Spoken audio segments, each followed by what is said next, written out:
Okay, I really hope this is my last attempt in recording this, but I just have this strong desire to share my story, and welcome to my channel. My name is Chelsea.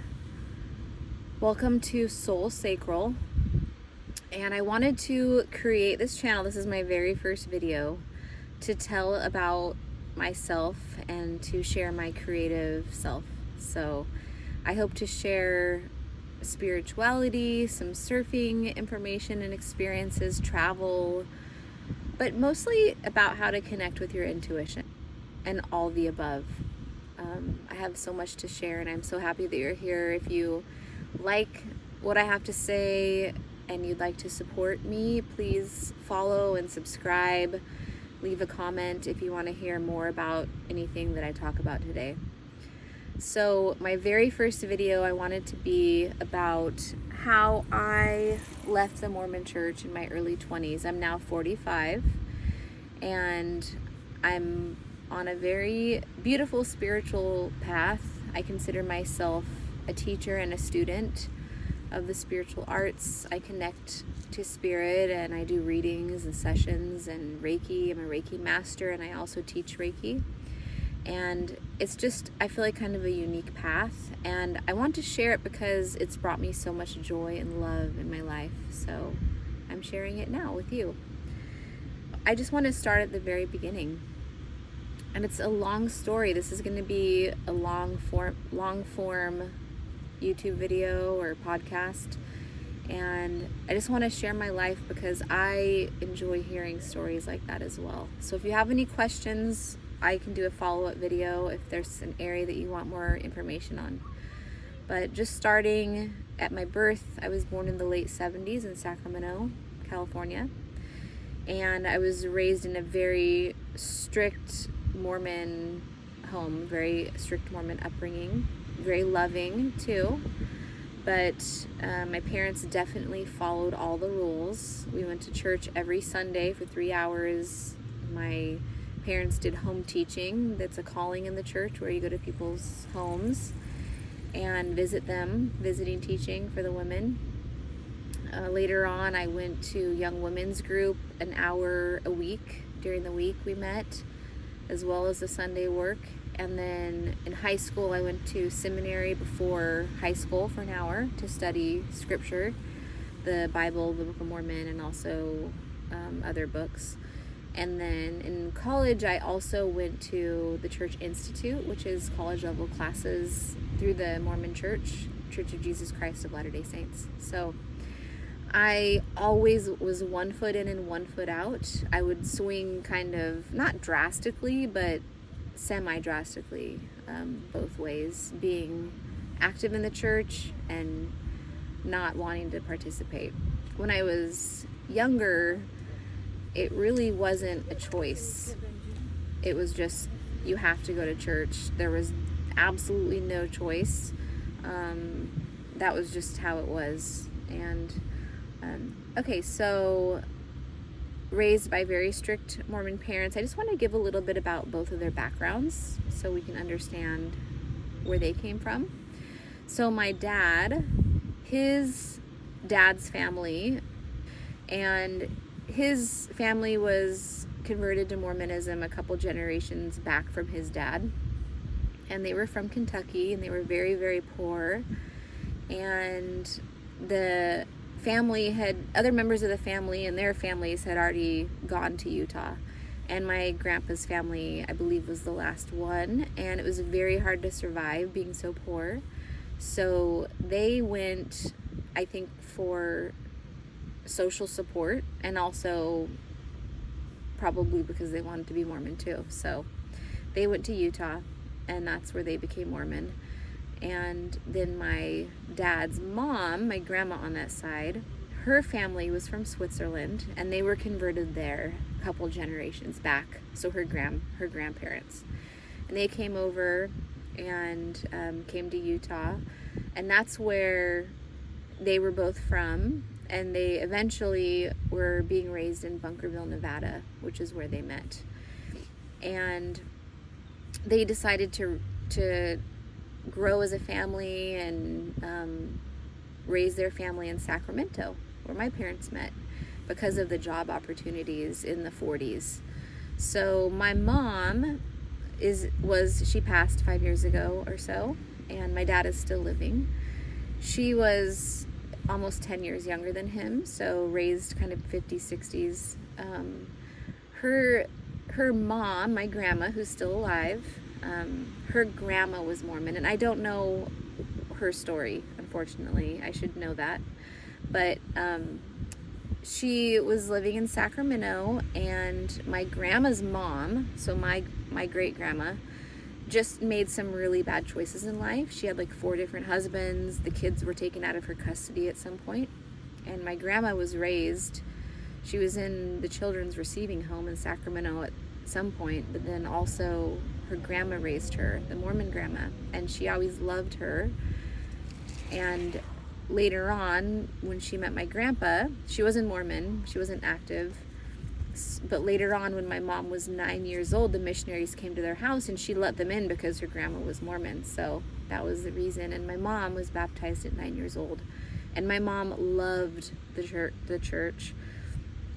I think she always wanted to be different than her family. And I love her family.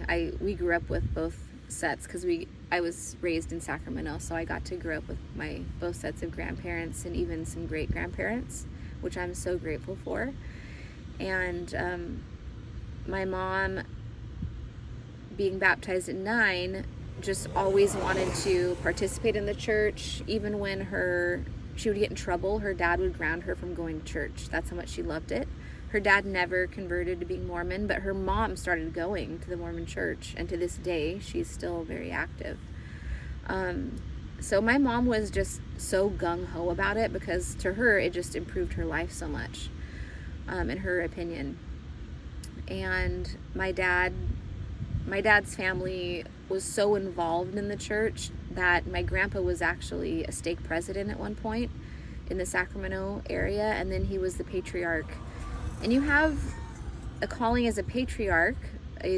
That calling entails giving patriarchal blessings, which are like psychic readings basically in the Mormon church. They don't call them that though.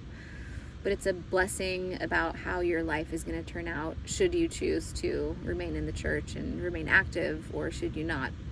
And he did that calling until he was no longer able to. He developed dementia or Alzheimer's, and he was aware enough to tell them, I need to stop doing this. So he gave me my patriarchal blessing and thousands of other ones. So his family was really involved, and he had a large family. There was 9 kids, and I think 10, including my aunt, who was technically adopted.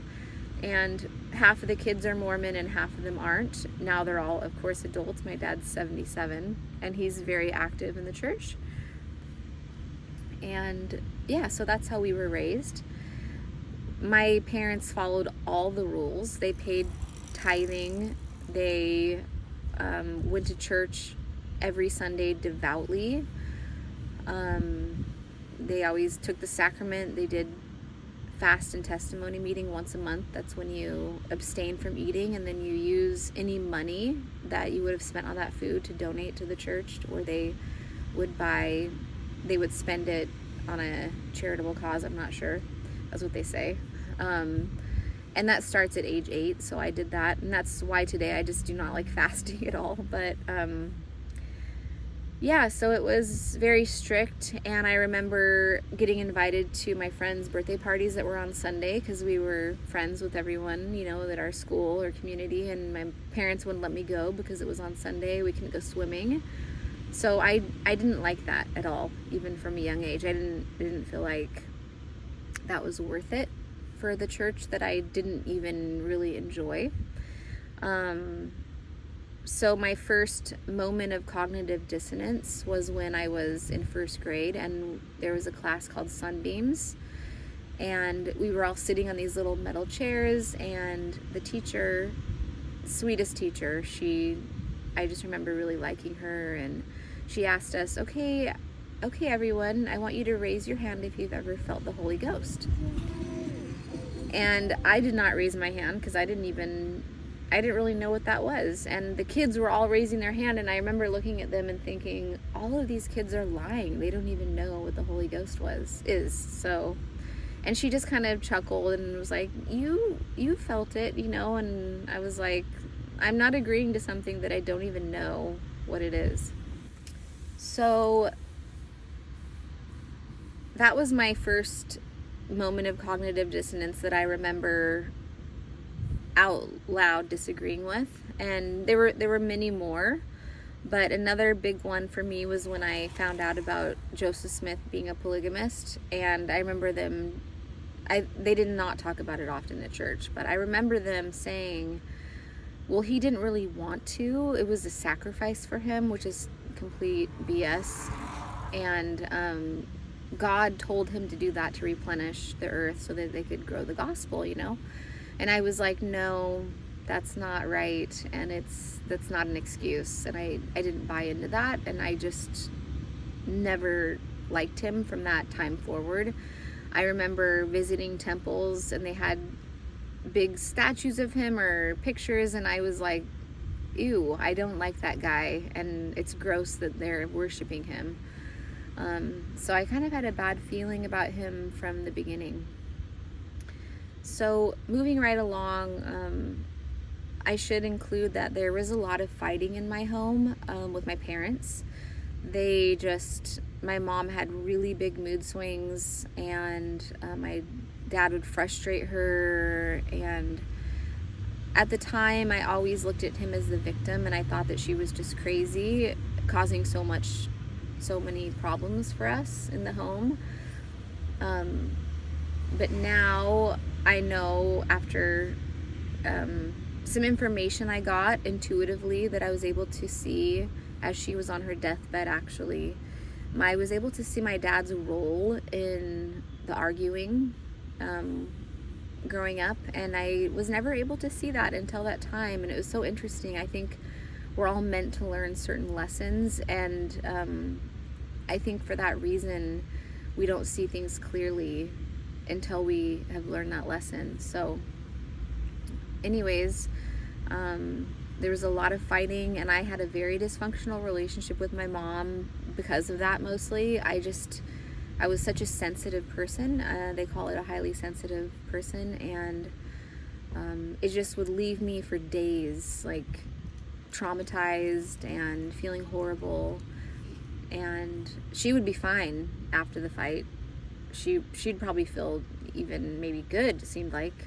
And then I would just be so sad and heartbroken, and they would threaten getting divorced from each other, and then they wouldn't, and they'd be in love like the next couple days. It was just so up and down, and it was very difficult to deal with as a child.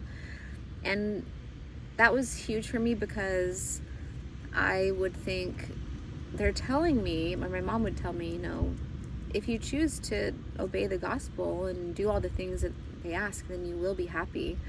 And I could see that they weren't. So that again made me think like something's off, like this is not right. So that was a huge thing for me at that age. Just moving right along, I began to act out maybe at the age of 12-ish. And I know now that it's because of all the problems that were going on at home. But at the time, I just felt like I was like a bad kid, and that I was sinning. So I remember trying homemade beer at my friend's house. Her mom had made this homemade beer. I think they were kind of hippies, and it was so gross. It tasted disgusting. I took like one sip of it, but my parents found out. And I just was like met with like such disappointment, like you are a disappointment, and from my dad. And we ended up moving out of in Sacramento County, but on the outskirts to a little suburb. And I had to make new friends, obviously.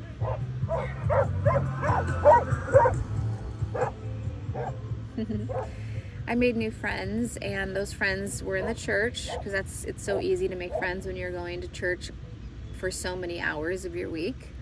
And I tried again to follow the rules and be Mormon, and I did for a little while. until that got old. I think by my junior year, just the constant fighting with my mom, and there was a perfectionism that was expected from her that was unattainable. And I feel bad saying these things because I have nothing but love for my mom, and unconditional love, and there's no judgment there, but I do need to share how it was, because that's part of my story and that's part of who I am. So anyways, I had moved out of the house once when I was 16, I think for like 8 or 9 months, and moved in with a friend just to get away from her constant fighting with me. And then I moved back in, and when I moved back in, that's when I kind of gave up, and I started drinking and partying with high school friends, and just, I think, to numb the pain and to disassociate from, I felt like a failure in so many ways, energetically, even though I didn't even know what that meant, because of the dysfunctional relationship with my family. And I really enjoyed my friends, and that's who I really clung to. So I started dating this boy around my junior year. I had other boyfriends, but I really liked him. And we ended up having just a beautiful relationship, and he was actually raised Mormon also, so we had that in common. And by our senior year, he had decided that he wanted to go on a mission. And we talked about everything. We were very close. He was like my best friend. And I decided at the same time, like, I support that. I'm going to try to be good, and go to church and read the Book of Mormon. So I did that. He went on his mission, and I read the Book of Mormon.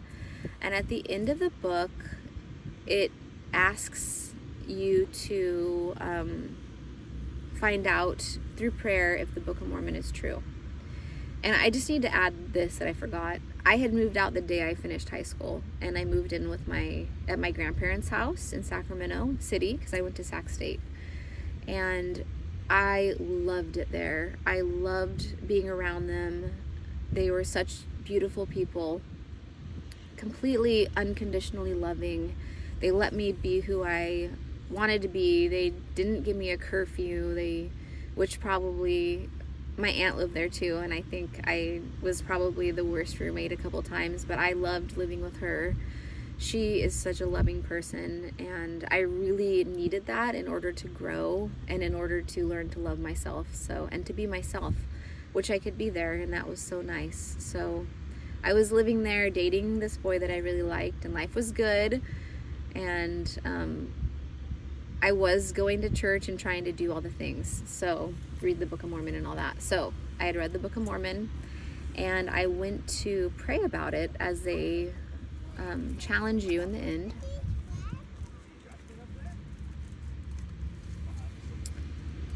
And I didn't feel anything when I prayed to know if the Book of Mormon was true and if Joseph Smith was a prophet. And I wasn't worried, because I heard that it would take 5 to 7 days. Like sometimes it took about a week in order to get an answer. So I just thought, I'll continue praying, As I did often. I was very used to saying prayers, and I prayed, I think, every day for about a week. And then the end of the week, I was starting to get, this one night, I began to almost like panic, like I'm not feeling anything, and this is something that I'm so invested in. My boyfriend's on his mission, and I need to know if this is true. And I said specifically, praying to God or the universe to know if the Book of Mormon is true. And I didn't feel anything. So I thought, okay, I'll move on to the next thing. Is Joseph Smith a prophet? And I felt nothing. And then I asked, is there even a God? And I was just overwhelmed with this beautiful feeling of peace and love. And my energy, my body, my energetic body just began to expand in the room, filling up every corner. I felt like a sumo wrestler of energy. I couldn't even separate my body from the energy. And it was almost like a feeling of being high, but just pure bliss and peacefulness. And and this interesting like vibration. And I just knew that was my answer. And when I calmed down, when I came down from that, I almost kind of compartmentalized that I hadn't received an answer when I asked for the Book of Mormon or Joseph Smith, but I never forgot it. And I just went about my way being Mormon and kind of thinking, well, I got my answer, you know? So I do not think I was ready to accept that, that I hadn't received a confirmation about the Book of Mormon or Joseph Smith. So I just went on and I wrote my boyfriend letters on his mission. And I should say that a few of my girlfriends that were Mormon actually got married directly out of high school, like when they were 18. And that was encouraged and glorified in the Mormon community. They wanted you to do that. And I just never felt ready. So I didn't even totally feel content dating that boyfriend that I had, even though I really loved him. I just wanted to spread my wings, and I just felt like I needed to date other people, which I did. And eventually I went to BYU, Hawaii. And it's really there that I had a significant turning point in the church. A lot of people that attended BYU, Hawaii were from Utah. And unfortunately, they weren't very loving or open. It felt like they had a chip on their shoulder, and that they had this arrogance to them. And it was the first time I really experienced that, because the church members in Sacramento were not like that at all. They were down to earth and diverse and welcoming. And it was interesting because my mom had the same experience when she went to BYU, Utah, but I just kind of, in my mind, just thought it was because of her personality, because she has kind of a difficult time getting along with other people sometimes. She had. So one experience that I wanted to mention was that when we were going to a dance with a group of friends that I had finally made, one of the girls got turned away at the door because her outfit wasn't modest, and it was modest. Her skirt was in the middle of her knee instead of at the bottom. And she turned around, we were walking back to the dorm so she could change, and she just started crying.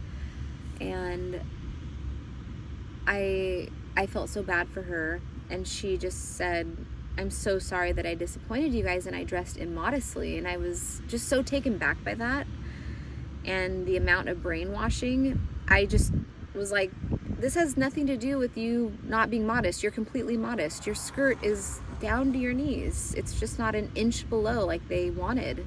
That's crazy. And there was such nitpicking and focus on the dress code then, which is, it's their private university, so they can make those rules. But it was more the community that also did that. If anyone wore their bikini on the beach, there were whispers about it, and it was just really ridiculous. And just not feeling comfortable with that population of everyone being Mormon in the community. I just wasn't used to that growing up in Sacramento. And by the end of the semester, I could not wait to go back home. I remember flying over the lights of San Francisco, just could not wait to be around my friends that were, some of them were Mormon, some of them weren't, and just to move on. And I actually wanted to break from being Mormon, so I started casually drinking with friends, which is not in the Mormon rules, you know, and going to church here and there. By the time my boyfriend the boy that I liked came back from his mission, I decided to give it a go again, and we started dating, and I fully did everything I could to be a good member of the Mormon church. And it was clear that I was not ready to settle down with him after about a year of being together. And I was almost done with my bachelor's degree in psychology, and he wanted to go to school in Utah. So he went ahead and moved to Utah, and I stayed in Sacramento, and we broke up. And I started dating other people. I finished my bachelor's degree, and another boy I was dating, who happened to be Mormon, was talking about getting married, and I just was not ready at all and pretty freaked out by that idea. I decided to move, and I chose a city in Southern California, which I'm still at and I love, and I just chose it on a whim. I was pretty impulsive back then, and I moved to beautiful Southern California, and this is really where my big change in life happened. I began to surf, and I just completely fell in love with it. I used to surf like 5 days a week, and it brought me so much peace, and I didn't even understand why or didn't think about it. I just knew I was really happy. And I went straight into the teaching credential program as soon as I moved down here. One day when I was at Kinko's, which is now I think called FedEx, there was a book on this little book rack, and it had a picture of the Dalai Lama on it, and it's called The Art of Happiness. And I picked up that book and I read the whole thing in just a few days, and it really changed my life. And I just want to share some of the things in it. It helped me so much. One of the things being compassion, and teaching that in order to really have compassion, that we can really walk in someone else's shoes and imagine what it was like for them as a child and throughout their life. And it helped me to understand my mom so much and have compassion for her. One of the other things it teaches in the book is to really appreciate our past, and just understand that because of our past, we are who we are in this present moment, and we are perfect. And that was really life-changing for me, because it made me accept all of who I was, and I loved who I was. I learned to. Another concept that I had never heard before was, and I know this sounds funny now because this is kind of mainstream, but the theory that the present moment is all that we have. This moment. The future never comes. It's always now. And now it's this moment. And now it's this moment. So there's no point in worrying about things in the future. And then there's no point in being hyper-focused on the past, because we can't change it. So being present, just the idea of that was so freeing to me, that it brought me a lot of peace. The other main thing that helped me in the book was that the idea of attachment leading to suffering. And I realized, because they talked about it in the book, that we can be attached to our hurt even if it's been long gone, and just so attached that it's like a comfort blanket. And I realized that I had been so attached to the hurt of my past and the lack of relationship and the dysfunction of the relationship between my mom and I. And it hadn't happened in so long. I hadn't lived with her in years, and I would always go back to feeling sorry for myself because of that, with this low self-esteem. And I was able to really look at that in a different light and truly begin to love myself. I was able to forgive her and forgive myself. So that was my biggest transformation, just because of that book. I also at the same time was studying existentialism and the history of Christianity. And I had a realization around that same time. And I was driving home from work. I had finished my teaching credential, and I wasn't able to get a job teaching that first summer. So I had found a job using my bachelor's degree, working in social services in a psychiatric hospital, which I loved, and I went on to work there for 10 years. But I was driving home from this job, and I just was thinking about things. I had not been going to the Mormon church so much, and I had this realization that I never actually wanted to get married, and that always held a lot of guilt for me, because like I said, I had friends that got married at 18, and I was much past that at this point. And I just realized I haven't done that because I don't want to, and I actually don't want kids. There was such pressure to get married and have kids, and I was like, I don't want to do that. I love my life, and I love being single. I loved surfing. I wanted to travel, which I had already done. I had already been to Europe by myself and been to 13 countries, and I wanted to continue. I loved my job, and I was very content. So I had that realization. And on that same trip, I also realized after that moment that I never wanted to be Mormon, and I was completely done. And in that moment when I had that statement and I said that to myself, it was like a backpack of rocks was lifted off my shoulders. It was so interesting, and I didn't even realize I'd been carrying a backpack of rocks. So that was just such a transformational moment in my life, and I didn't feel the need to go through the church to take my name off the records or anything like that, because I didn't feel like it mattered, and I still don't. Just continued living my life and learning and surfing and enjoying life, and a couple years later I became pregnant with my daughter. And I always say for myself back then, in order to really change, because I was so comfortable, the universe kind of needed to kick me in the butt. And I clearly had a plan in this lifetime to be a mother, and I was not going to probably do that. So as soon as I found out I was pregnant, which was a huge shock, I just decided to give everything I possibly could to this beautiful, perfect, miraculous child and give her the best life. So a lot of things changed for me, and I'm so grateful that I was able to know myself before I started having kids, because it was going to be a kind of a difficult road, a difficult and beautiful road. So, and I'm super grateful for it. I wouldn't change it for the world. I love my children probably more than I love myself. So I had my daughter, and I was a single parent, and I wanted really badly for her to have a dad. So I met my husband. I had already met him actually before I had her, but we started dating and we got married. He adopted her, and I eventually had a son. We're still married, and my daughter's an adult now, and my son is a teenager. So during that time of leaving the Mormon church and raising my family, I was agnostic. I wasn't Buddhist. I loved the Buddhist teachings, and they helped me so much, but I didn't ever study the religion much more than that. I was too traumatized after leaving the Mormon church of committing to any kind of religion.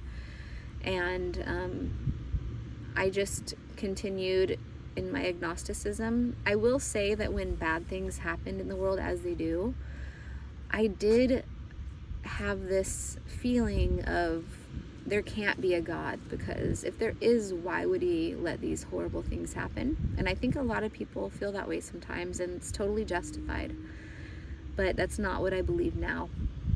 So about 7 years into being agnostic, a friend gave me a book which I loved, and that's why I'm sharing it. And it is called Under the Banner of Heaven, and I read the whole thing. That one was life-changing for me, growing up Mormon and realizing that I had been lied to so much about the church's history, and so many big things that had happened in the church were never disclosed. And the author, who is more like a historian, gave great references and resources. I read all of them in the book, and I knew at that point that I had made the right choice all those years ago.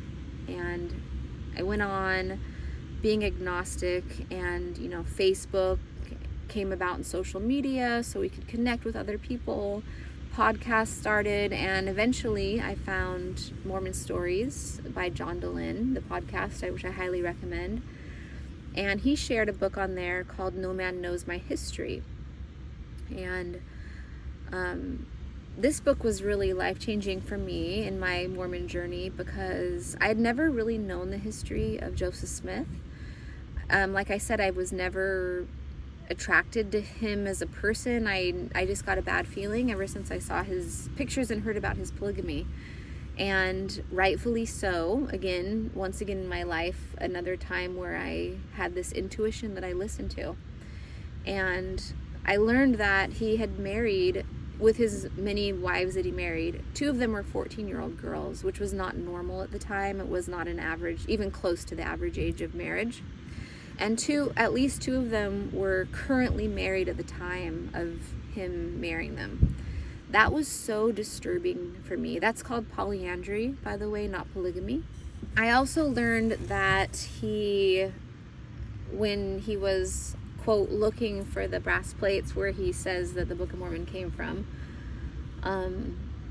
he would do it on the fall equinox, which is a very auspicious time, and he would dress in all black. He made his wife Emma, when she would accompany him, dress in all black. They rode a black horse. They even, I believe, used animal sacrifice in the blood of a chicken or something to surround the area, that's magic. That's black magic, or practices from the occult, which is fine, but let's just be honest about it. Like, never heard that growing up, Mormon. So many things like that were so mind-blowing and fascinating. Like, I love learning the history, the actual history of the church. I wish that they would share it. Growing up, now they have what's called the CES letters that have a lot of these things included, so that I think those have been removed though, but I'm not sure. Anyways, I loved that book and I highly recommend it. I'm gonna put links to everything that I talked about in the little section below. And that's basically my Mormon story. Again, another book that made me really grateful that I'd made that decision so many years ago to leave the Mormon church. And it wasn't until 10 years of me being agnostic that I gradually began to open myself up to spirituality. And that started with my first Reiki class. I had a little spark of desire in my heart to do something more creative. I had worked at the psychiatric hospital for 10 years. And I started taking classes under a wellness certificate at the junior college, just out of pure curiosity. I took Reiki, I took acupressure, I took craniosacral therapy. And in my first Reiki class, I was with my partner practicing as the teacher told us to do. And I felt this resistance on her chest, and it was like the opposite ends of 2 magnets getting pushed together. And there's this light resistance. And after we finished our practice, we talked and shared about what we had felt. And my teacher explained, you felt energy. We're all made of energy, just as Albert Einstein shared with us, and that's what you felt in the heart chakra. So that started my journey. That was mind-blowing to me, and it started my long journey spiral, figuring out what is energy, how are we made of energy, and all of these beautiful things. I went on to study energy work intensely for 2 years in a program where I learned how to give readings and tune into someone's energy. I now can communicate with spirit, which is something that we all have the ability to do. And I wish I would have been taught that earlier, but everything happens at the right time, I do believe. We are all connected to this beautiful source of consciousness that is unconditional love. And this is why I'm sharing my journey here.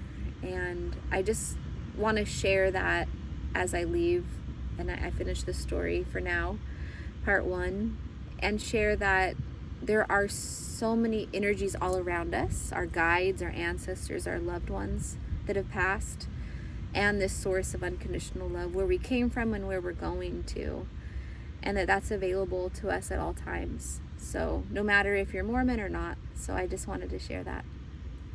Thank you for listening and watching, and I hope to connect with you. Please check out my website. Please like and subscribe to help my channel grow. Thank you.